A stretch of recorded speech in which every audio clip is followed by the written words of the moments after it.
Not even Avantae Deven's mother was immune to her sinister actions. We're going to continue our discussion today on the Avantae Deven case.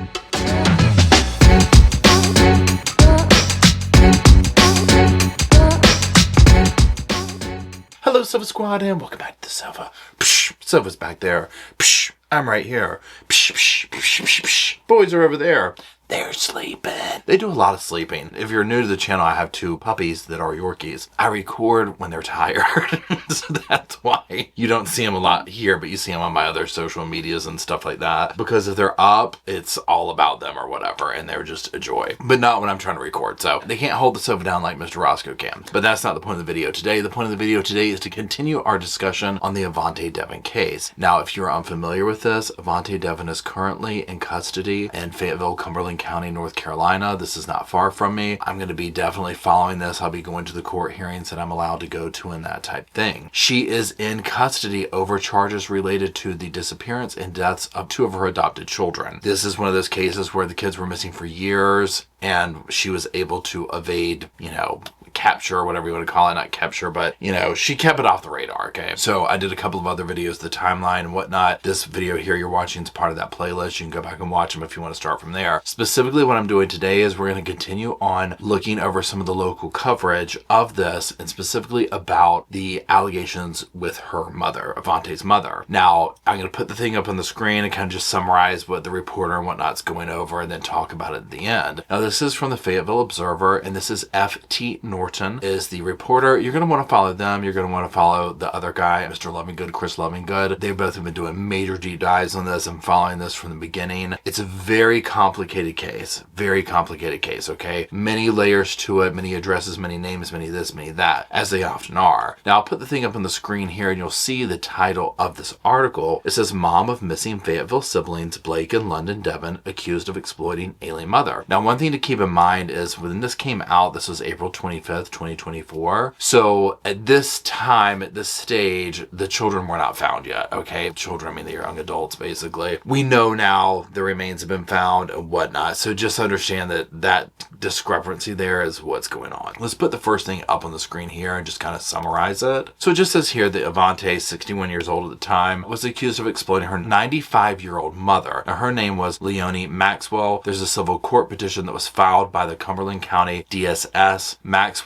who was on a ventilator in a cardiac ICU following a brain injury, she can't obviously advocate for herself. Now, the DSS alleges that Deven failed to respond to hospital staff about her mother's medical decisions and didn't answer the door during a welfare check on March 30th. Okay, now let's just go to this next little part here, and it's just saying that date, March 27th. That's the same day that the Fayetteville Police Department served those 3 search warrants, okay? This was on her current previous Fayetteville homes, and this is over the children Blake, the whole 9 yards. Now, again, it just says here at the bottom, we've already covered this, but we'll go over it again, where it says Avantae reported Blake has run away January 19th, indicated he was last seen at the Ramsey Street Walmart. So again, when you have all this stuff going on, remember, if you haven't followed this is your first video. One person calls 911, it kicks off people coming to the house. Then they're like, okay, who's, you haven't seen your brother? What's going on here? They start looking for Blake, can't find him. Well, then in that, they're like, and where's London? Okay, so you have all this going on. And then her talking about, I don't want to answer the door. Oh, I don't want to respond to medical decisions. I mean, you do the math on that. Now let's get into this next section. It's titled Their Mysterious Disappearance. And it says in the beginning that, while the records are focused on Maxwell's declining health, her finances, all this type of stuff, the missing children are listed as one of the reasons an emergency order is required. Then it says, let's quote it here and let's read it. FBI agents have been to Maxwell's hospital room to question her with regard to her daughter/current caregivers, children, and their mysterious disappearance, the record states. Let's continue down. It says, Judge Tony found on April 11th that the emergency order was warranted because there was a substantial likelihood that respondent may suffer death or irreparable harm if emergency protective services are not provided. So there you go. Okay, now further down it says, the DSS said in its filing that Maxwell is unable to communicate because of her condition, cannot consent to the protective services, and that no other person is able or willing to arrange for protective services. Now continuing down even deeper, in an April 15th order continuing the first court date set for the following day, the district judge Cole Jordan III stated that Avantae Deven could still visit her mother in the hospital, but was not in control of her care. Okay, then we're going to read the quoted part here. Avantae Deven shall give no direct directives or instructions to medical personnel treating respondent and shall ... treat all medical personnel with dignity and respect at all times. We'll talk about that in a second. It says the continuance order states, in the event Miss Deven causes any disruptions at Cape Fear Valley Medical Center, hospital staff may terminate Miss Deven's visit with respondent and remove her from the premises. We'll talk about that here at the end of the video. Let's keep going for now. Now let's go down to the next section where it says assets frozen. This is in addition to the request by DSS to control Maxwell's medical care, District Court Judge Tony King ordered that Maxwell's assets, noted to be more than 15 grand, be frozen and directed Wells Fargo to turn over the financial records for February through April.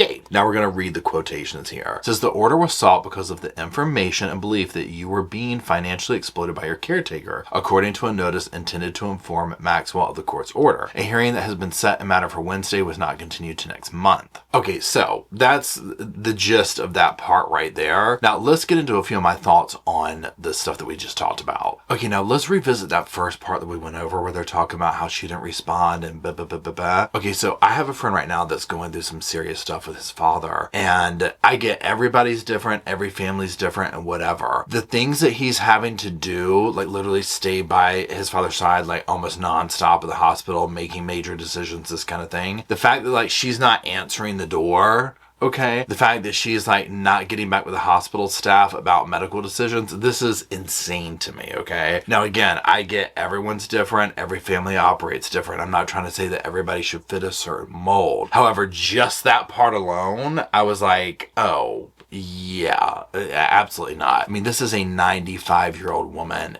who clearly is having some serious health issues. Right? So hospital staff are trained in this. Usually they get it right of recognizing something's not right here. Okay. And they definitely made the call on this. Okay. Now also on that section where it's talking about, you know, she has to treat the hospital staff with dignity, this, that, and the other, or they can get rid of her if she causes a scene. Okay. Now I don't know how it is wherever you live. Okay. I live in like the Raleigh-Durham Chapel Hill area. So like I go to the UNC network, whatever you call it, like that's where I go. So when I go like to different places, they'll have like this triangle kiosk. I don't know what you call them. They're like this. It has a sign on it. And it's like, you know, hey, look, basically saying this right here. If you're an a-hole, you're getting out of here. Okay. Sad that we have to have this in today's age, right? So the fact that he's putting this in the order, you already know. You already know she's put these people through the ringer. So now you know that they were absolutely loving this. Okay, and I'm talking about the hospital staff to give them that power to be like, no, you're not going to come in here, badger us, this, that, and the other, when they're probably seeing and all the signs of not only is she being horrible to us, but she's exploiting her mother, right? Because like I said, the mother can't make these decisions. There's no one else around to do it. She's at the hands of her daughter, who clearly, this is alleged, she's not been convicted, but if you start looking at all the evidence and whatnot of what's going on and hearing the interviews about the kids who lived in the house and whatnot, this is not good. There's no telling what this woman suffered at the hands of her own daughter, let alone saw her daughter doing to these children. So on to the financial part, you know, this kind of ties in with some of my thoughts and opinions on overall what could be going on here. Now, again, I'm not a doctor, not a lawyer, not a therapist, not a cop, none of the fancy credentialed stuff, okay? I'm just a guy with a sofa and some sass and some opinions on true crime. So I feel like from what I've seen that this is one of these scenarios of this is a person who found a grift, and that grift was the foster care system and making money off these kids doing this and that. And then probably, you know, it was almost like you got the money and then you got the control, like whatever, I don't know what you would call the mental health issue when it's like you enjoy having that control over another human being, down to like locking the food up, doing this, doing that. Because the fact that she's doing it with her mother too, she was probably getting money from her mother, I would imagine, on whatever, like, you know, Social Security,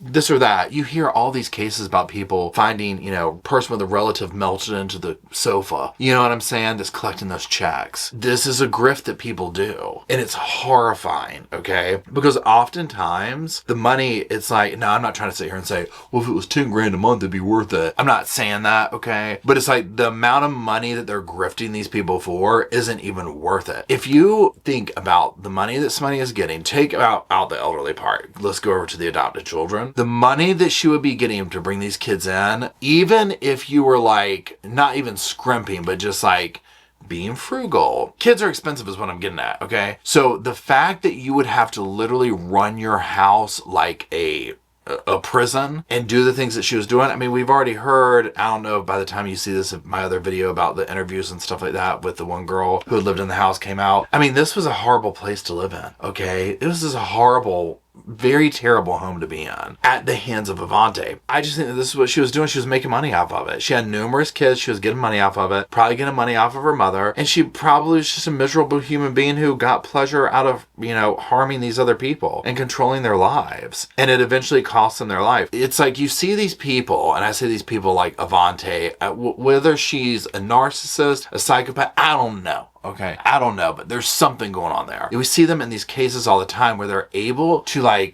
get everyone around them circulating because, Avantae had another kid help dispose of the bodies. They get this whole web going that when you look at it and the outcome is people losing their lives and then prison or whatever, usually for the perpetrator if justice works out right. I'm just like, is there not a job that would be easier than this? I get it sucks to get up and go to work. Trust me. I do, okay? Right? It's not fun. But this, come on. Were you making that much money off of it? I mean, it blows my mind the lengths that people will go to and the depravity that they'll do to avoid going to work, okay? And obviously there's more to it than just that, but that's like a part of it, I feel, okay? So anyways, when I read this, I was just like, there's no telling what the mother witnessed and was subjected to. So that's it for today. I'll keep doing these as we do this. And again, I'm going to be going to the hearing coming up. If I'm allowed to get in, we'll see. But I also want to go around Fayetteville to these places because what I want to do is I want to see the house and I want to see in person what it's like for the neighbors. You know what I'm saying? Like from where they could see the vantage point and whatnot. And then obviously I can get into the court hearing to see her in person just to get the vibe. So stay tuned. Anyways, that's it. I do appreciate you if you're still watching. If you could drop some little sofa stuff in the comment section below. For myself,